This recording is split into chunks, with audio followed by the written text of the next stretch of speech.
போய் இன்னொரு சாமியார்கிட்டயும் விசாரிச்சுட்டேன்.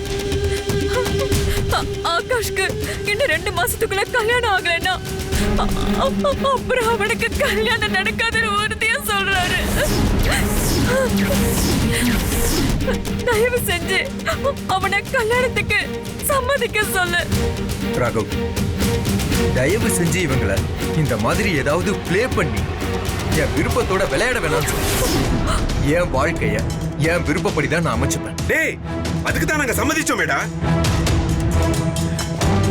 ஆனா இந்த ஜாதகம் பொருத்தம் பொருந்தாம போனதுக்கு நான் என்னடா பண்ண முடியும் சொல்லு? அதுக்காக உன்னை இப்படியே விட்டுற முடியுமாடா? டேய், உனக்கு கல்யாணம் பண்ணி பார்க்கணுங்கிற ஆசைலாம் எங்களுக்கு இருக்காதா என்ன சொல்லு? நல்லா ஆசைப்படுங்கப்பா, நான் ஒன்னும் வேணான்னு சொல்லவே இல்லையே. உங்களுக்கு என்ன, எனக்கு கல்யாணம் பண்ணி பார்க்கணும் அவ்வளவுதானே? உடனே அனுக்கு எனக்கும் கல்யாணம் பண்ணி வைங்க. டேய், அதான் நடக்காது, நடக்க கூடாதுன்னு ஜோசியரே சொல்லிட்டாரேடா. அப்போ இந்த ஆகாஷ் சொல்றதையும் தெளிவா கேட்டு போங்க. நீங்க நினைக்கிறது ஒரு நாளும் நடக்காது.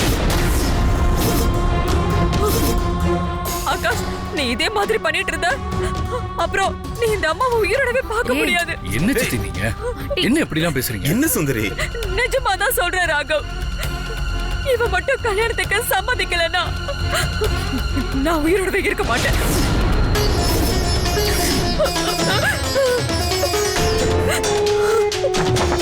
டேய், டேய் ஆகாஷ், என்னடா பண்ற? என்ன? டேய் ஆகாஷ், பண்ற? டேய் நில்லுடா.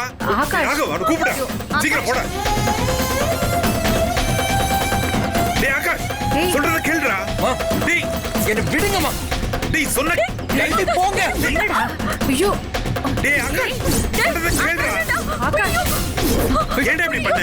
ஐயோ, சுந்தரி, சுந்தரி, விடுங்க, சொல்றேன்ல. என்ன பண்றீங்க? டேய் ஏன்டா இப்படி பண்ண? உனக்கு என்ன பைத்தியம் பிடிச்சிருக்கா என்ன?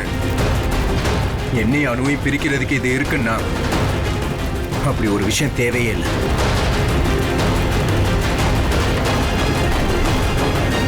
சுந்தரி, என்ன அம்மா, என்ன பண்ற நீ? சுந்தரி, சொல்றது கேளு. வேண்டாம். டேய், இன்னையோட நம்மள பிடிச்ச பீடையெல்லாம் ஒளிஞ்சு போகட்டும். இத பாரு ஆகாஷ், உன் இஷ்டத்துக்கு நாங்க என்ன பண்ணணுமோ பண்ணியாச்சு. ஆனா இதுக்கு மேலயும் பொறுமையா இருக்க முடியாது.